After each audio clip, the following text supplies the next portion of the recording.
આ જે જાળીઓ ને એ બધું છે ભાઈ, આ બધું બહુ ફેમસ જગ્યા છે આ. અને અહીંયા લોકેશન એવું છે કે અહીંયા ઘણા બધા પિક્ચરોના મૂવીના શૂટિંગ પણ અહીંયા ભાઈ થયા છે.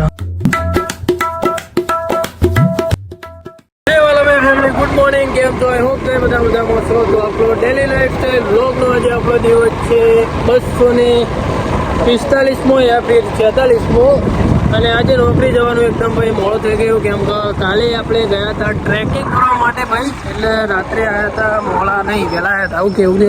પણ અહીંયા થાક લાગે તો ઊંઘ્યા હતા ને. અત્યારે સવારમાં આજે 8 વાગે જેવા ઉઠ્યા ગયા આપણે. અને એટલે યાર મોડો થઈ ગયો તે ફટાફટ મહેશભાઈને કીધું મિલવા આવો, તો મહેશભાઈ મૂકવા આવે. ઓકે આવલે सर्दी થઈ જાય. તું મેરા ભાઈ હે. मैं तो तुझे એવું કહેવાય રામ સમજતા હતા, એવું કોક ના આવલે. तुझे राम समझता तो तू तो राम निकला. જોયા અમાર તો ભાઈ રસ્તામાં જોયા વગડામાં રહેતા હોય એટલે આવું બધું રહેવાનું નહીં. બસ રાગી રાગી ચાલે, ગારો ગારો ના કરતો.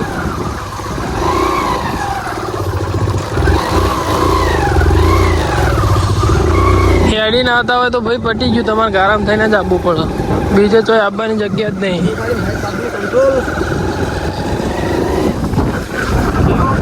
જોયું યાર, તું તો હેવી ડ્રાઈવર ભાઈ. આજ તો એટલું મોડું થઈ ગયું ને તે માથું વળાવાય નહીં રહ્યું. 8 વાગે ઉઠ્યો જ છું અને 8:30 એકણ પહોંચવાનું હોય ભાઈ. ચોથી મેળ આવે કયો એમાં ઉઠાડવામાં આવ્યો તાણા. જેમ કે કાલ બહાર ગયા હતા ને એટલે કાલું કર્યું હતું, ટ્રેકિંગ કરી હતું ને ભાઈ. મજા આવી હતી. હું યાર હા જોરદાર મજા આવી હતી. તું તો ઉઠી જાય યાર. આપણો શું કહેવાય, પેલા રવિવારે તો આખા દાડાનું જમવાનું અને આખા દાડો ટ્રેકિંગ કરવા જવાનું. આખી ટીમ લઈને જેને આવવું હોય ભાઈ આવી જજો ભાઈ. કહેતા ના નતું કીધું. મોડું થયું તો મોડા ભેગો આપણો ભાઈ મળી ગયો. જો ભાઈ શ્રીદેવભાઈ સીધા મહેશભાઈ ઉતારે. મહેશ ગલ્લા આવતો હતો, ઈકણ ગલ્લા આવતો. કોઈ કીધું મહેમાનો મૂકવા આવે, મારે મોડું થઈ ગયું બહુ. એ મહેશાન મૂકવા બોલાયા એકણ આવ્યા. તું આવી ગયો ફટાફટ સીધો સ્ટેશન સુધી. આપણી દુકાનના ભાઈ આપણી ઓફિસના કમ્પ્લીટ ઉપર જ ભાઈ આ નોકરી કરે એટલે કોઈ હતો નહીં. તો ભાઈ આજે આપણે ઊંઝા આવ્યા અને બજારનો માલ નીકાળ્યો ભાઈ. આજે 3 દિવસ પછી ભાઈ આજે બજારનું થોડો માહોલ, એટલે બજારમાં થોડું કામકાજ હતું. કેમ કે 3 દિવસથી વરસાદ હતો એટલા માટે બજારનું કોઈ કામકાજ હતું નહીં.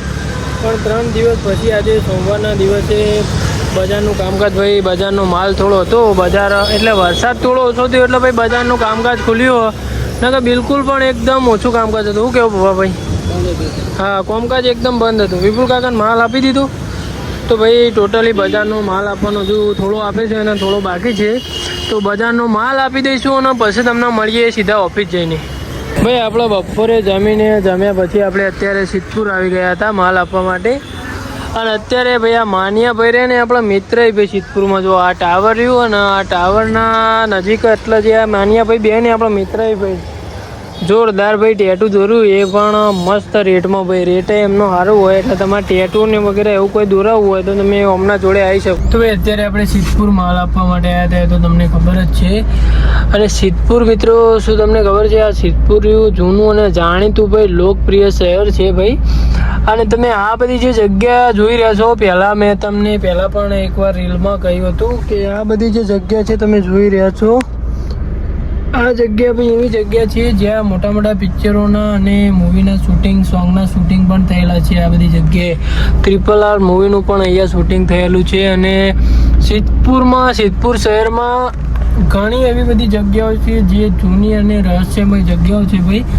એક દિવસ જો આપણને ટાઈમ મળશે તો આપણે ટોટલી બધું વિસ્તાર સાથે આપણે જણાવીશું કે સિદ્ધપુરમાં શું શું ઇતિહાસ છે અને કેવું કેવું છે. અમિતાભ બચ્ચનનું પણ અહીંયા સિદ્ધપુરની અંદર મૂવી બનેલું છે, તમને કદાચ ખ્યાલ હોય તો. પણ આ એક જગ્યા એવી છે મિત્રો જ્યાં આ જે જાળીઓ ને એ બધું છે ભાઈ, આ બધું બહુ ફેમસ જગ્યા છે આ. અને અહીંયા લોકેશન એવું છે કે અહીંયા ઘણા બધા પિક્ચરોના મૂવીના શૂટિંગ પણ અહીંયા ભાઈ થયા છે. તો ચાલો ભાઈ અત્યારે આપણે થોડો માલ આપવાનો સિદ્ધપુર બાકી હતો તે આપી દઈએ અને પછી તમને મળીએ થોડા આગળ. તો ભાઈ આપણે સિદ્ધપુર રૂટમાં ગયા હતા, ત્યાંથી આપણે ઓફિસે આવીને અત્યારે આપણે ઘર તરફ જવા માટે નીકળી ગયા છીએ. અને અડધો કિલોમીટર જેવી આપણને અઠોર ગામમાંથી લિફ્ટ મળી. અઠોર સુધી તો આપણને અક્ષયભાઈ લઈને આવ્યું, પણ અઠોરથી અડધા કિલોમીટર જેવી લિફ્ટ મળી બાઇકની. અને હજુ આપણે 2 કિલોમીટર જેટલું ચાલવાનું ભાઈ, 2 કિલોમીટર. એટલે આપણું અઠોરથી આપણું ઘર યાર 3 થી 3.5-4 કિલોમીટર જેવું થાય ભાઈ. એટલે હજુ તો ઘણું ભાઈ ચાલવાનું. જોઈએ બાઇક મળે કે નહીં મળતું. તો બાઇક મળે એવા આપણે નીકળી જઈશું ઘરે. તો ચાલો મળીએ થોડા આગળ. ભાઈ આપણે નોકરીથી ઘેર આવી ગયા હતા. આખો રે લેવો એમ મારા પપ્પા મહેમાન આવ્યા હતા. તો મારા પપ્પાએ ગોટા પાડે ભાઈ, પકોડી બનાવે મારા પપ્પાએ જોરદાર. જો તો શું કહેવાય, પકોડી ગોટાને આકાર તો થોડો ભારતના નકશા જેવો હો, લોબડો ચતરો, પણ સ્વાદ જોરદાર હે ભાઈ. શું કહેવું મહેશ, ગોટાનો પકોડીનો સ્વાદ જેવો બહુ મસ્ત બનાવે ભાઈ.